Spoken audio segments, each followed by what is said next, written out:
आज उत्तराखंड दौरे पर प्रधानमंत्री नरेंद्र मोदी 18,000 करोड़ की परियोजनाओं का उद्घाटन करेंगे।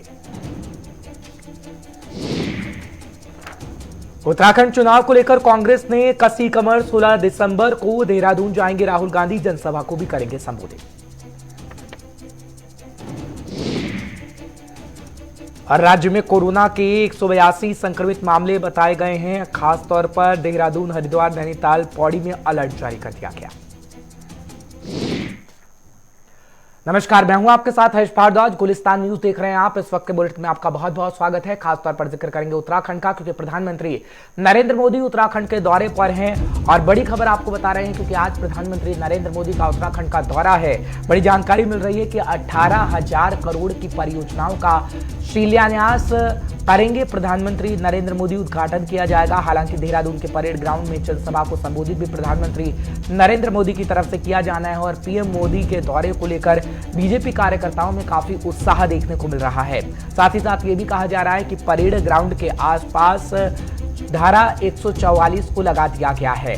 बड़ी खबर, बड़ी जानकारी आपको इस वक्त ही देने की कोशिश कर रहे हैं कि प्रधानमंत्री नरेंद्र मोदी का आज उत्तराखंड दौरा बताया जाता है और तकरीबन ये कहा जा रहा है कि 18,000 करोड़ की परियोजनाओं का उद्घाटन और शिलान्यास प्रधानमंत्री नरेंद्र मोदी की तरफ से किया जाना है। बड़ी खबर, बड़ी जानकारी आपको देने की कोशिश कर रहे हैं, क्योंकि प्रधानमंत्री नरेंद्र मोदी बड़ा चेहरा है और 2022 के अंदर चुनाव होना है उत्तराखंड में। और उत्तराखंड के अंदर बीजेपी हर वो कवायद कर रही है कि अपनी जीत को 2022 के अंदर पक्का किया जा सके। फिलहाल जानकारी इस वक्त की आपको बड़ी दे रहे हैं कि किस तरीके से तैयारी हो रही है, खासतौर पर प्रधानमंत्री नरेंद्र मोदी के लिए, क्योंकि प्रधानमंत्री नरेंद्र मोदी की कुछ ही देर में वो तस्वीर आएगी जब प्रधानमंत्री नरेंद्र मोदी 18,000 करोड़ की परियोजनाओं का उद्घाटन और शिलान्यास करेंगे। धनराज गर्ग इस वक्त हमारे साथ जुड़ रहे हैं। हमारे साथ ही तमाम जानकारी आप तक पहुंचाने की पूरी कोशिश करेंगे। धनराज, क्या जानकारी आपके पास भी खासतौर पर है, क्योंकि प्रधानमंत्री नरेंद्र मोदी का पहुंचना खासतौर पर ये जता रहा है कि 2022 के अंदर हम देखेंगे कि हाँ,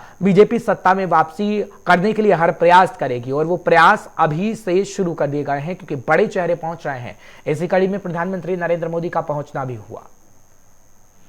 जी हर बिल्कुल, जिस तरीके से 2022 का चुनाव नजदीक आ रहा है तो कहीं ना कहीं जो बीजेपी है वो लगातार, उनके जो राष्ट्रीय नेता है वो लगातार उत्तराखंड का दौरा कर रहे हैं। क्योंकि आपने देखा होगा कि हाल ही में राष्ट्रीय अध्यक्ष जेपी नड्डा उत्तराखंड आए थे, उसके बाद अमित शाह उत्तराखंड पहुंचे थे और प्रधानमंत्री नरेंद्र मोदी भी उत्तराखंड आ चुके हैं। लेकिन एक बार फिर उत्तराखंड प्रधानमंत्री नरेंद्र मोदी आ रहे हैं, यानी कि आज 12:00 पर प्रधानमंत्री देहरादून में होंगे परेड ग्राउंड में और वहां से एक बड़ी जनसभा को संबोधित करेंगे। साथ ही जिस तरीके से बताया जा रहा है कि 18,000 करोड़ की जो योजनाएं हैं उनका शिलान्यास भी करते हुए मुख्यमंत्री पुष्कर सिंह धामी, माफी चाहूंगा, प्रधानमंत्री नरेंद्र मोदी आज दिखाई देंगे और साथ ही एक जनसभा को संबोधित करेंगे। तो कहीं ना कहीं ये अहम दौरा प्रधानमंत्री का माना जा रहा है। बिल्कुल धनराज, लेकिन खासतौर पर सुरक्षा व्यवस्था के क्या कुछ इंतजाम किए गए हैं, क्योंकि ये कहा जा रहा है कि परेड ग्राउंड के आसपास कहीं ना कहीं सुरक्षा व्यवस्था को कड़ा कर दिया गया है और कोई भी चूक ना हो उसके लिए हम देख रहे हैं कि हाँ, सुरक्षा कर्मी की तैनाती है। काले कपड़े में कोई व्यक्ति होगा तो परेड ग्राउंड के अंदर नहीं आ पाएगा। तमाम ऐसे इंतजाम है जो किए गए हैं। कितनी व्यवस्था आप खासतौर पर देख रहे हैं? बिल्कुल, हर यदि सुरक्षा की बात करें तो कहीं ना कहीं सुरक्षा के लिए पूरे इंतजाम उत्तराखंड पुलिस ने किए हैं। क्योंकि जिस तरीके से देखा गया कि परेड ग्राउंड के 500 मीटर के दायरे में 144 धारा लगा दी गई है। हालांकि साथ ही ये भी कहा जा रहा है कि कोई भी व्यक्ति काले कपड़े पहनकर अंदर एंट्री नहीं कर पाएगा, क्योंकि कहीं ना कहीं कांग्रेस भी लगातार विरोध जता रही है। और कांग्रेस के जो युवा नेता है, यानी कि एनएसयूआई के जो नेता है, उन्होंने भी साफ तौर पर कहा है कि वो विरोध प्रदर्शन करेंगे और काले झंडे मोदी को दिखाने का काम करेंगे। क्योंकि जिस तरीके से देखा गया कि कांग्रेस लगातार हमलावर रहती है, तो कहीं ना कहीं जो 2022 का चुनाव है उसको साधने की कोशिश लगातार कांग्रेस भी कर रही है और बीजेपी भी। लेकिन हम आपको ये भी बता दें कि जिस तरीके से उत्तराखंड का इतिहास रहा है कि एक बार बीजेपी की सरकार आती है, एक बार कांग्रेस की सरकार आती है, तो उसको बदलने का जो जिम्मा है, जो प्रयास इस बार बीजेपी कर रही है कि इस बार कहीं ना कहीं सत्ता में वापस लाने के लिए बीजेपी तमाम तरह के हथकंडे अपना रही है। चाहे वो राष्ट्रीय नेता आ रहे हो उत्तराखंड या फिर तमाम तरह की आपने रैलियां भी देखते होंगे, हर कि किस तरीके से बीजेपी रैलियां निकालती हुई नजर आ रही है। तमाम जनता से संपर्क साधने की कोशिश लगातार बीजेपी कर रही है। तो कहीं ना कहीं माना जा सकता है कि बीजेपी ने कमर कस ली है 2022 में सत्ता वापस लाने। ठीक है धनराज, एक आखिरी सवाल, क्योंकि पुष्कर सिंह धामी खुद निगरानी कर रहे थे, और क्या पुष्कर सिंह धामी की तरफ से अभी परेड ग्राउंड पहुंचा जा चुका है क्या? क्योंकि 12 बजे तक तकरीबन ये कहा जा रहा है कि प्रधानमंत्री नरेंद्र मोदी पहुंच जाएंगे, और उनके स्वागत के लिए आखिर कौन कौन पहुंच रहा है? पुष्कर सिंह धामी के अलावा कौन से अन्य नेता होंगे जो प्रधानमंत्री नरेंद्र मोदी का स्वागत करते हुए नजर आएंगे? जी हाँ, बिल्कुल जिस तरह से देखा जा रहा है कि जो प्रधानमंत्री नरेंद्र मोदी जौलीग्रांट पहुंचेंगे तो मुख्यमंत्री पुष्कर सिंह धामी वहां पर उनका स्वागत करते हुए नजर आएंगे, और जौलीग्रांट से सीधे देहरादून परेड ग्राउंड प्रधानमंत्री पहुंचेंगे तो उनके साथ मुख्यमंत्री पुष्कर सिंह धामी भी होंगे। और साथ ही यदि परेड ग्राउंड की बात करें तो परेड ग्राउंड में कई बड़े नेता आज दिख सकते हैं, क्योंकि प्रदेश के अध्यक्ष हैं जो मदन कौशिक वो वहां पर मौजूद रहेंगे, और साथ ही प्रहलाद जोशी जो प्रभारी बनाए गए हैं उत्तराखंड के वो भी वहां पर मौजूद रहेंगे, और साथ ही कई मंत्री भी वहां पर मौजूद रह सकते हैं। धन सिंह रावत हैं स्वास्थ्य मंत्री, वो वहां पर मौजूद रहेंगे। सतपाल महाराज पर्यटन मंत्री हैं, वो भी वहां पर मौजूद रहेंगे। तमाम यानी कहा जा सकता है कि जो बीजेपी के बड़े नेता हैं, मंत्री हैं, मुख्यमंत्री जैसे सभी वहां पर स्टेज पर शामिल होंगे। और देखने वाली बात होगी हर कि जब प्रधानमंत्री उत्तराखंड की धरती से गरजेंगे तो किस तरह का संदेश जनता के बीच में जाएगा, क्योंकि लगातार जनता की जो नजदीकी है प्रधानमंत्री के लिए, दर्शकों को अपडेट रखने के लिए फिलहाल धनराज जानकारी दे रहे थे। लेकिन बढ़ते हैं आगे, बीजेपी की तरह कांग्रेस भी पूरी तैयारी कर रही है और राहुल गांधी भी पहुंच रहे हैं उत्तराखंड के अंदर, लेकिन तारीख आगे की है। कांग्रेस की तैयारी पूरी हो गई है और 16 दिसंबर की तारीख को रख दिया गया है जब राहुल गांधी का पहुंचना देहरादून के अंदर होगा। जनसभा को संबोधित करते हुए राहुल गांधी नजर आएंगे, और यह भी कहा जा रहा है कि देहरादून में रैली का आयोजन भी राहुल गांधी साहब के लिए किया जाएगा। फिलहाल बड़ी खबर, बड़ी जानकारी आपको दे रहे हैं कि उत्तराखंड चुनाव को लेकर कांग्रेस की तैयारी आखिर कैसी है, कि 16 दिसंबर को यह कहा जा रहा है कि राहुल गांधी पहुंचेंगे और उसी दिन खास तौर पर जनसभा को संबोधित किया जाएगा और देहरादून में रैली का आयोजन भी किया जाएगा, जब राहुल गांधी की तरफ से लोगों को बताया जाएगा कि किस तरीके से कांग्रेस अगर आएगी तो आपके लिए राहें आसान करेगी, क्योंकि यही बताने की कोशिश हरीश रावत भी करते आए हैं। संचित शर्मा इस वक्त हमारे साथ जुड़ गए हैं, हमारे संवाददाता तमाम जानकारी आप तक पहुंचाने की पूरी कोशिश करेंगे। संचित, बहुत बहुत शुक्रिया हमारे साथ जुड़ने के लिए। संचित, क्या जानकारी आपके पास भी है? प्रधानमंत्री नरेंद्र मोदी की तस्वीर आज नजर आने वाली है, लेकिन विपक्ष के बड़े नेता राहुल गांधी की तस्वीर 16 तारीख को नजर आएगी। क्या आयोजन होगा और किस तरीके से कांग्रेस ये बताने की कोशिश करेगी कि हाँ, सत्ता में अगर हम आएंगे तो आपके लिए वो चीजें करेंगे जिससे आपकी राहें आसान हो जाए? हम जनता का जिक्र कर रहे हैं। संचित, देखिए, आपको बताना चाहूंगा कि अगर उत्तराखंड की बात करें तो आज प्रधानमंत्री नरेंद्र मोदी एक जनसभा को संबोधित करेंगे, जिसमें 1.25 लाख लोगों को लाने का लक्ष्य रखा गया है। अब ये देखा जाएगा कि उस जनसभा में कितने लोग उपस्थित रहते हैं। तो और कहीं ना कहीं देखिए, जिस तरीके से भारतीय जनता पार्टी लगातार कांग्रेस के ऊपर आरोप लगा रही थी कि कांग्रेस नेतृत्व विहीन है, उनके पास कोई नेतृत्व नहीं है, उनके पास केंद्र नेतृत्व नहीं है, उनके पास कोई बड़ा नेता नहीं है जो उत्तराखंड में आकर के सभा करे और जो जनता से कनेक्ट हो पाए या जनता उससे कनेक्ट हो पाए। तो कोई ऐसा नेता नहीं है जिसको लेकर के लगातार कहीं ना कहीं कांग्रेस अपनी तैयारियों में लगी थी। और आज देखिए, औपचारिक रूप से जब गणेश गोदिया जो प्रदेश अध्यक्ष है कांग्रेस के, उन्होंने घोषणा की है कि जो राहुल गांधी हैं वो उत्तराखंड आएंगे 16 दिसंबर को। तो कहीं ना कहीं देखिए कि अब चुनावी माहौल उत्तराखंड के अंदर शुरू हो गया। सारे अगर बड़े नेताओं की बात करें, जो केंद्रीय नेता है, अगर उनकी बात करें तो उनका दौरा धीरे धीरे उत्तराखंड में सभी पार्टियों का होना शुरू हो गया, चाहे वो आम आदमी पार्टी हो, चाहे आप देखिए कि कांग्रेस पार्टी हो, चाहे वो भारतीय जनता पार्टी हो। तो सारी पार्टी अलग अलग तरीके से जनता के बीच में जाने का काम कर रही है और साथ ही साथ उनको अपनी उपलब्धियां बताने का काम कर रही है। अभी देखिए, मैनिफेस्टो जो कमेटी है वो अलग अलग तरीके से जो अलग अलग वर्ग है उत्तराखंड के अंदर, उन सबसे बात करने का काम कर रही है और उनसे बात करने के बाद जो मैनिफेस्टो जारी किया जाएगा वो सब कांग्रेस का कहना है कि जनता के हित का मैनिफेस्टो होगा। और वो भारतीय जनता पार्टी की तरह जो झूठे और दावे वादे जो भारतीय जनता पार्टी लगातार करती आई है, उनके ऊपर सीधे तौर पर जो कांग्रेस आरोप लगा रही है कि इस तरीके का जो झूठे दावे वादे करें, वो इस तरीके की पार्टी और इस तरीके की राजनीति उत्तराखंड के अंदर ना उन्होंने आज तक की है ना वो करेंगे।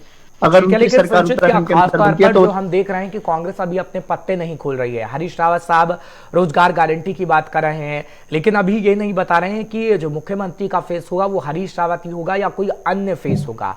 कांग्रेस अभी पत्ते खोलने में अपना कितना समय लगाएगी, क्योंकि बीजेपी सारे पत्ते खोल चुकी है और बीजेपी हर एक योजना बता रही है और मुख्यमंत्री का चेहरा भी सीएम पुष्कर सिंह धामी ही होंगे युवाओं को साधने की कोशिश। लेकिन क्या हरीश रावत ही चेहरा होंगे, कोई अन्य चेहरा होगा? क्या कांग्रेस की तरफ से कुछ जानकारी दी गई? देखिए हर्ष, अगर उत्तराखंड की राजनीति की बात करें और कांग्रेस राजनीति की बात करें तो उत्तराखंड के अंदर कांग्रेस जब जब उन्होंने विधानसभा के चुनाव लड़े हैं, उन्होंने कभी भी अपने जो जो विधायक दल का नेता होगा, जो मुख्यमंत्री होता है, उसका कभी आज तक उन्होंने अपना चेहरा रिवील करने के बाद चुनाव नहीं लड़ा। उनके साफ तौर पर यही बयान रहे, चाहे वो हरीश रावत का बयान हो, चाहे वो उनके नेता प्रतिपक्ष प्रीतम सिंह का बयान हो, चाहे गणेश गोदियाल का बयान हो, चाहे किशोर उपाध्याय का बयान हो, उन सबके यही बयान रहते हैं कि जब हमारी पार्टी की सत्ता उत्तराखंड के अंदर बनेगी, उसके बाद जो विधायक दल का नेता होगा वो केंद्र नेतृत्व तय करेगा, और साथ ही साथ जो विधायक होंगे वो मिलकर के तय करेंगे कि कौन सीएम का चेहरा होगा। लेकिन अगर कहीं ना कहीं कांग्रेस नेताओं की बात करें तो हरीश रावत अपने आप को बड़ा नेता मानते हैं, और उत्तराखंड के बड़े नेता भी है, क्योंकि पूर्व मुख्यमंत्री रहे और कांग्रेस के बड़े नेता है, और उनकी बात का एक वजूद उत्तराखंड के अंदर कांग्रेस से माना जाता है। तो कहीं ना कहीं वो दोबारा से अपने आप को सीएम कैंडिडेट के तौर पे देखते हैं। लेकिन अगर पार्टी की बात करें, पार्टी के प्रदेश अध्यक्ष की बात करें और तमाम तरीके की बात करें, तो औपचारिक रूप से अभी तक मुख्यमंत्री की घोषणा कांग्रेस पार्टी ने ना की है, और साफ तौर पर कांग्रेस पार्टी यही कह रही है जब उनकी सरकार उत्तराखंड के अंदर बनेगी, उसके बाद सीएम का जो चेहरा होगा वो सबको बताया जाएगा, लेकिन वो सहमति के साथ होगा। कोई अपने मर्जी सीएम का चेहरा अगर कहे कि मैं हूं, तो जानकारी पहुंचाने के लिए, दर्शकों को अपडेट रखने के लिए फिलहाल आम आदमी पार्टी का भी जिक्र कर लेते हैं, क्योंकि बीजेपी का जिक्र किया, कांग्रेस का जिक्र किया, लेकिन आम आदमी पार्टी की तैयारी भी तेज हो गई है। आपको जानकारी इस वक्त की बड़ी दे दें, आम आदमी पार्टी ने विजय शंखनाद यात्रा को निकाला है, और खबर इस वक्त की मिल रही है कि खाद्य आपूर्ति मंत्री इमरान हुसैन भी यात्रा में मौजूद रहे हैं। हालांकि दिल्ली जैसी योजनाएं यहां पर भी लागू होंगी, ये इमरान हुसैन का कहना है कि दिल्ली के तमाम मंत्री जो आम आदमी पार्टी के हैं वो उत्तराखंड के अंदर पहुंच रहे हैं, और लोगों को जताने की ये कोशिश की जा रही है कि आम आदमी पार्टी आगे आने वाले दिनों में उत्तराखंड में दिल्ली की तर्ज पर विकास करके दिखाएगी। हालांकि यही बात खास तौर पर पंजाब में भी कही जा रही है, क्योंकि पंजाब में केजरीवाल की तस्वीर का नजर आई, जब केजरीवाल ये समझाते हुए नजर आया कि आम आदमी पार्टी मुख्य तौर पर पंजाब का विकास करेगी, लेकिन उत्तराखंड का जब हम जिक्र करते हैं तो उत्तराखंड के अंदर ये भी कहा जा रहा है कि केजरीवाल एक बार फिर से उत्तराखंड के दौरे पर पहुंच सकते हैं, लेकिन उत्तराखंड में तमाम दिल्ली के मंत्री धीरे धीरे पहुंच रहे हैं, और तमाम वादे भी किए जा रहे हैं कि दिल्ली की तर्ज पर उत्तराखंड का विकास करेंगे, फ्री बिजली होगी, फ्री पानी होगा, बच्चों के लिए अच्छी शिक्षा होगी, और आगे आने वाले समय में उत्तराखंड को विकास को लेकर खासतौर पर ऊंचाइयों पर पहुंचाया जाएगा। इस वक्त ब्यूरो चीफ ऑनलाइन पर जुड़ रहे हैं धीरेन्द्र प्रताप सिंह, तमाम जानकारी आप तक पहुंचाने की पूरी कोशिश करेंगे। धीरेन्द्र, बहुत बहुत शुक्रिया हमारे साथ जुड़ने के लिए। इस वक्त धीरेन्द्र, क्या जानकारी आपके पास भी है, क्योंकि खबर ये भी है कि एक दो दिन में केजरीवाल उत्तराखंड भी आ सकते हैं, क्योंकि वो अभी हाल ही में पंजाब दौरे पर गए थे, लेकिन जो दिल्ली के तमाम मंत्री हैं उनका पहुंचना भी उत्तराखंड के अंदर हो रहा है, लेकिन जो खास तौर पर त्रिकोणीय मुकाबला हमें देखने को मिलेगा, आप इस वक्त कहां पर आपको दिखती है, क्योंकि आम आदमी पार्टी पूरी जद्दोजहद कर रही है और राष्ट्रवाद का मुद्दा आम आदमी पार्टी ने सबसे ऊपर रखा है। देखिए, हर आम आदमी पार्टी उत्तराखंड में धरातल पर कहीं खड़ी हुई नजर नहीं आती, और उसका पूरा दारोमदार, उसकी ताकत सिर्फ और सिर्फ जो दोनों राष्ट्रीय दल हैं, बीजेपी और कांग्रेस, उनके जो बागी और जागी ऐसे नेता हैं जिनको आने वाले विधानसभा चुनाव में टिकट नहीं मिलेगा, या पार्टी कोई अहम जिम्मेदारी नहीं देने जा रही है, और किसी कारण से पार्टी से नाराज चल रहे हैं, और वो एक नए मंच की तलाश में है। आम आदमी पार्टी बस उनके लिए एक प्लेटफॉर्म बन रही है, एक मंच उपलब्ध करा रही है, और चूंकि चुनाव के कुछ ही समय पहले ही पार्टी यहाँ पे सक्रिय हुई, जिसके चलते उसका कोई सांगठनिक ढांचा यहाँ पे तैयार नहीं हो सका, उसका एक खामियाजा आम आदमी पार्टी को भुगतना पड़ रहा है। हाँ, ये जरूर है कि आम आदमी पार्टी अगर यहाँ पे जो दागी और बागी लोग हैं उनको मंच देती है, तो निश्चित रूप से दोनों पार्टियों को कुछ न कुछ नुकसान जरूर पहुंचेगा, और सबसे ज्यादा जो नुकसान पहुंचने की संभावना है वह है कांग्रेस पार्टी की, क्योंकि कांग्रेस यहाँ मुख्य विपक्षी पार्टी के तौर पे है, और आम आदमी पार्टी अगर मजबूत होती है तो कहीं न कहीं उसका जो विपक्षी पार्टी का दावा है उसको कहीं न कहीं कमजोर करेगी, क्योंकि कांग्रेस के बहुत सारे असंतुष्ट नेता आम आदमी पार्टी में जा रहे हैं, और बहुत बड़ी संख्या में जा रहे हैं। इसी वजह से आम आदमी पार्टी को लगता है कि वो कुछ न कुछ इस चुनाव में कुछ उलटफेर कर सकती है, जिसके चलते आप देख ही रहे होंगे केजरीवाल ने तमाम फ्री चीजें देने का दावा कर रहे हैं, दिल्ली की तर्ज पे यहाँ का चुनाव लड़ने की कोशिश कर रहे हैं। लेकिन मैं आपको बार बार बताता रहता हूँ कि दिल्ली और देहरादून यानी उत्तराखंड का जो भूगोल है, जो समाज है, जो आर्थिकी है, वो टोटली डिफरेंट है, बिल्कुल अलग है। इसलिए दिल्ली में जो पॉलिटिक्स चलेगी, जो सियासत चल रही है, वो उत्तराखंड में भी सफल होगी, इससे एक बड़ा प्रश्न चिन्ह है, जिसपे आने वाले चुनाव में ये पता चलेगा कि उनका दिल्ली मॉडल कितना सफल रहा उत्तराखंड के मतदाताओं को लुभाने में। ठीक है धीरेन्द्र, बहुत बहुत शुक्रिया तमाम जानकारी पहुंचाने के लिए, दर्शकों को अपडेट रखने के लिए। फिलहाल ब्यूरो चीफ जानकारी दे रहे थे कि आम आदमी पार्टी कितनी मजबूत है, लेकिन हरीश रावत का भी जिक्र करेंगे। उत्तराखंड के पूर्व मुख्यमंत्री और इस वक्त वरिष्ठ नेता हैं कांग्रेस के उत्तराखंड के अंदर, लेकिन बयानबाजी उनकी तरफ से दी गई और कहा गया कि पूरा कॉन्फिडेंस उत्तराखंड के अंदर है कि इस वक्त कांग्रेस सरकार बनाएगी। फिलहाल जानकारी आपको दे रहे हैं कि चुनाव से पहले हरीश रावत ने बड़ा बयान दे दिया है। खबर बड़ी है, आपको जानकारी सुबह सवेरे दे रहे हैं। पूरे प्रदेश में परिवर्तन की लहर है, ये भी हरीश रावत की तरफ से कहा गया है। फिलहाल हरीश रावत ये भी कह रहे हैं कि बहुमत से सरकार हम बनाएंगे 2022 के अंदर उत्तराखंड के अंदर, ये हरीश रावत की तरफ से कहा गया है। और हरीश रावत इस वक्त कहीं ना कहीं पूरे कॉन्फिडेंस में नजर आ रहे हैं और ये भी कहा जा रहा है कि आगे आने वाले समय में जब कांग्रेस की सरकार बनेगी तो बीजेपी से अच्छा काम कांग्रेस की तरफ से किया जाएगा। विशाखा चौधरी इस वक्त हमारे साथ जुड़ रही हैं, हमारी संवाददाता। तमाम जानकारी आप तक पहुंचाने की पूरी कोशिश करेंगे। विशाखा, बहुत बहुत शुक्रिया इस वक्त हमारे साथ जुड़ने के लिए। विशाखा, दावे हैं, वादे हैं, राजनेता करते हैं और करने भी चाहिए, क्योंकि राजनीति में सब कुछ जायज होता है और राजनेता राजनीति नहीं करेंगे तो कौन करेगा। लेकिन क्या वाकई हम जो ये बयानात देख रहे हैं, आपको क्या लहर लगती है कि हरीश रावत पर लोग विश्वास कर रहे हैं? क्योंकि हरीश रावत बड़ा चेहरा है, हालांकि कांग्रेस ने अपने पत्ते नहीं खोले हैं। हरीश रावत को ये नहीं कहा है कि वो सीएम आगे आने वाले समय में बनेंगे, तो कितनी कोशिश हरीश रावत की ला पाएगी आगे आने वाले समय में? जी बिल्कुल हर्ष, देखिए जिस तरह से हरीश रावत कांग्रेस के सबसे बड़े नेता कहे जाते हैं और उसी को लेकर फिलहाल जो चुनावी रणनीति है कांग्रेस की, उसके तहत कार्य कर रहे हैं। लगातार उनके द्वारा सरकार पर हमले बोले जाते हैं, सत्ता पक्ष को घेरने की जो कोशिश है वो हरीश रावत के द्वारा लगातार की जा रही है। कहीं ना कहीं एक विपक्षी पार्टी के मुख्य नेता का जो किरदार है वो बहुत अच्छे से निभा रहे हैं। और देखिए जो उनके द्वारा कहा गया है कि पूरे राज्य में परिवर्तन की लहर है और आशीर्वाद कहीं भारतीय जनता पार्टी को नहीं मिलने वाला है। इस बार राज्य की जो जनता है वो परिवर्तन चाहती है और बहुमत से कांग्रेस जो है वो जीत दर्ज करेगी आगामी विधानसभा चुनाव में, ये उनके द्वारा कहा गया है। इसी के साथ उन्होंने कहा कि जो परिवर्तन यात्रा का उनका तीसरा चरण है वो शुरू होने वाला है, जिसको लेकर उन्होंने यह बयान दिया है। जी ठीक है विशाखा, बहुत बहुत शुक्रिया तमाम जानकारी पहुंचाने के लिए, दर्शकों को अपडेट रखने के लिए कि आखिर खबर क्या है। बढ़ते हैं आगे, बात करते हैं नजूल नीति की। दरअसल नैनीताल हाईकोर्ट की तरफ से रोक लगी थी, लेकिन सुप्रीम कोर्ट ने अब उसे हटा दिया है। बड़ी जानकारी आपको फटाफट से दे देते हैं क्योंकि खबर इस वक्त की बड़ी है और ये कहा जा रहा है कि नजूल नीति पर नैनीताल हाईकोर्ट से लगी रोक सुप्रीम कोर्ट ने हटा दी है। नजूल नीति के लिए अध्यादेश लाएगी उत्तराखंड की सरकार। 1.5 लाख से अधिक लोगों को मिलेगी बड़ी राहत और कैबिनेट की बैठक में प्रस्ताव भी लाया जाएगा। ये शहरी विकास मंत्री की तरफ से कहा गया है। करीब 4 लाख हेक्टेयर है नजूल भूमि और उसको लेकर ये कहा जा रहा है कि अब सुप्रीम कोर्ट ने रोक को हटा लिया है। हाई कोर्ट की तरफ से नजूल नीति पर रोक लगाई गई थी, लेकिन अब हाई कोर्ट की तरफ से जब नजूल नीति पर रोक हटा ली गई है तो कैबिनेट बैठक में कहा जा रहा है कि जल्दी इसको लेकर प्रस्ताव लाया जाएगा ताकि लोगों को सीधा सीधा फायदा हो सके। लेकिन करीब 4 लाख हेक्टेयर भूमि नजूल है और नजूल नीति सरकार की तरफ से बनाई गई थी, लेकिन खास तौर पर नैनीताल हाई कोर्ट की तरफ से रोक लगा दी गई थी, लेकिन सुप्रीम कोर्ट ने अब उसे हटा दिया है। फिलहाल प्रस्ताव लाएगी कैबिनेट में सरकार और ये कहा जा रहा है कि इसको लेकर आगे काम किया जाएगा, लेकिन जानकारी आपको इस वक्त बड़ी दे रहे हैं कि खबर क्या है और सुप्रीम कोर्ट की तरफ से अब रोक हटा दी गई है। चलिए बात करते हैं बेरोजगारी दर की, क्योंकि अब एक आंकड़ा सामने आया है, वो आपको बता देते हैं। उत्तराखंड प्रदेश में खासतौर पर बड़ा बदलाव आया है। उत्तराखंड में बेरोजगारी दर 11 महीने में सबसे कम रही है। सीएमआई ने आंकड़े जारी किए हैं।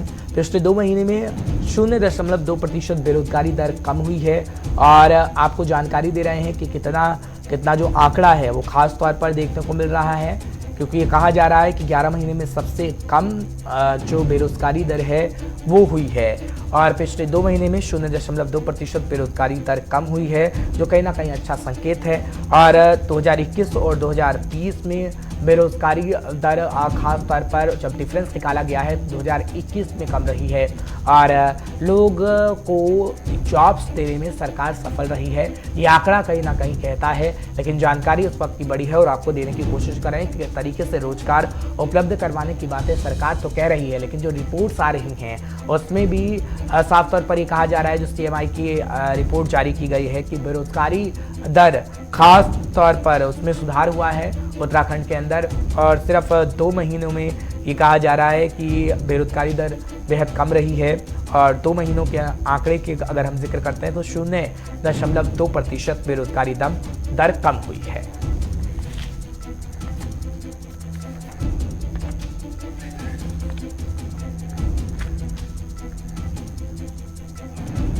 चलिए आपको मौसम के मिजाज का फटाफट से जिक्र कर लेते हैं, क्योंकि उत्तराखंड में बर्फबारी शुरू हो गई है और खबर इस वक्त की बड़ी है कि बद्रीनाथ में 5 तो केदारनाथ में 8 इंच तक बर्फ जमी है। बड़ी खबर आपको बता रहे हैं, प्रशासन ने बर्फबारी के साथ ही बारिश की भी संभावना जाहिर की है और खबर इस वक्त की बड़ी है कि मौसम विभाग ही कह रहा है कि तकरीबन 9 तारीख तक ऐसी ही तस्वीर देखने को मिलेगी। तो आपको सावधानी सतर्कता बेहद बरतनी जरूरी है, क्योंकि मौसम का मिजाज बदला बदला नजर आ रहा है। उत्तराखंड के अंदर बर्फबारी हो रही है और पहाड़ी इलाकों में खास तौर पर बर्फबारी हो रही है। हालांकि बर्फबारी के दौरान सैलानियों का आना होता है, पर्यटक खींचे चले आते हैं, लेकिन आम लोगों को काफ़ी दिक्कतों का सामना करना पड़ता है, क्योंकि नल जम जाया करते हैं और लोगों को काफ़ी परेशानी होती है। लेकिन अभी बर्फबारी से राहत उत्तराखंड वासियों को नहीं मिलने वाली है पहाड़ी इलाकों में, और पहाड़ी इलाकों में कहा जा रहा है कि तकरीबन 9 तारीख तक ऐसी ही तस्वीर देखने को मिलेगी और मौसम विभाग ने अलर्ट भी जारी कर दिया गया है कि लोग बेवजह अपने घरों से बाहर ना निकले, क्योंकि उत्तराखंड के अंदर जब भी बारिश होती है, बर्फबारी होती है, तो प्राकृतिक आपदा भी हमें देखने को मिलती है। लेकिन इस बीच आपको जानकारी दे रहे हैं कि किस तरीके से बर्फबारी हो रही है और बद्रीनाथ में 5 और केदारनाथ में 8 इंच तक बर्फ जम गई है।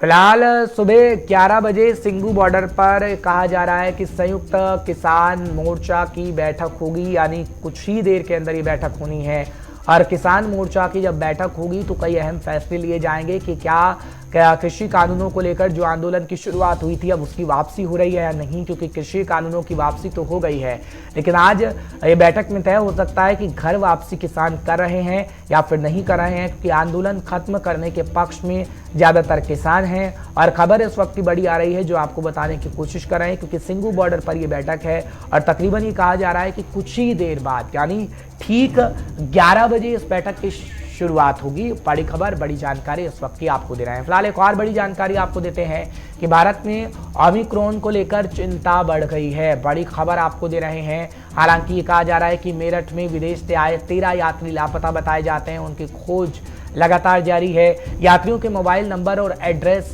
गलत हैं, जो जानकारी दी गई थी यात्रियों के बारे में, और 297 विदेशी रिटर्न की लिस्ट स्वास्थ्य विभाग को मिल गई है और ये कहा जा रहा है कि खास तौर पर उनकी पहचान की जा रही है। चलिए सीधे आपको उत्तर प्रदेश लिए चलते हैं। क्या कुछ सीएम योगी आदित्यनाथ कह रहे हैं वो आपको दिखाते हैं।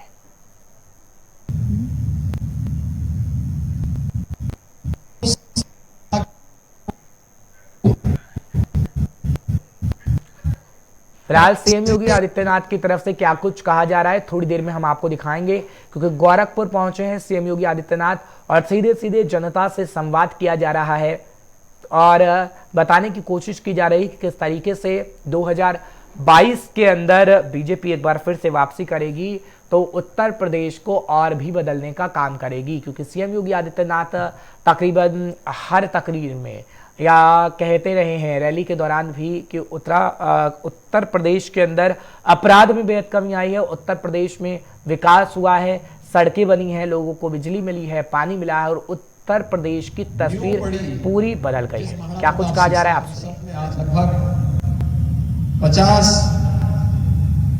संस्थाएं शिक्षा के लिए, स्वास्थ्य के लिए, सेवा के विभिन्न प्रकल्पों के साथ जुड़ करके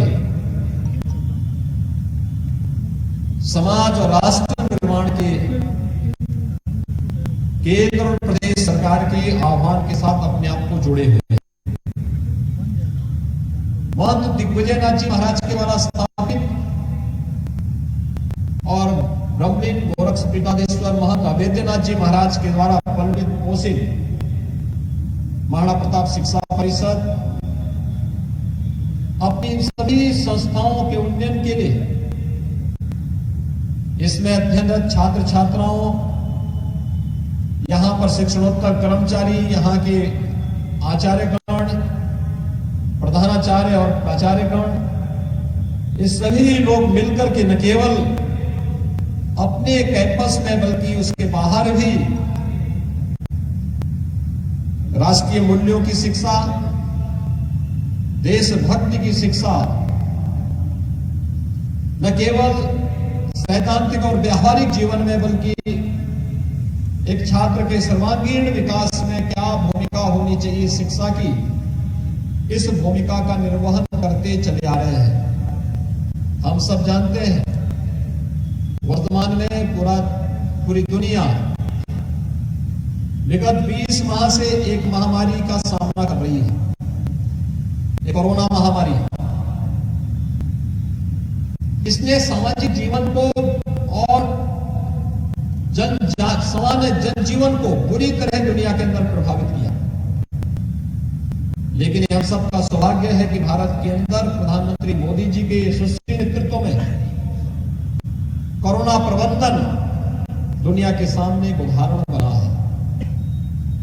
और कोरोना कालखंड में जब दुनिया अपने को बचा रही थी, तब भारत के अंदर न केवल भारत को बचाने, भारत के एक एक नागरिक की चिंता करने का दायित्व सीएम योगी आदित्यनाथ की तरफ से क्या कुछ कहा जा रहा है आप सुन रहे हैं। दरअसल कोरोना में जो परिस्थितियां उपजी थी उसके बारे में बता रहे हैं और कह रहे हैं कि प्रधानमंत्री नरेंद्र मोदी की तरफ से जो काम किया गया वो वाकई सराहनीय है।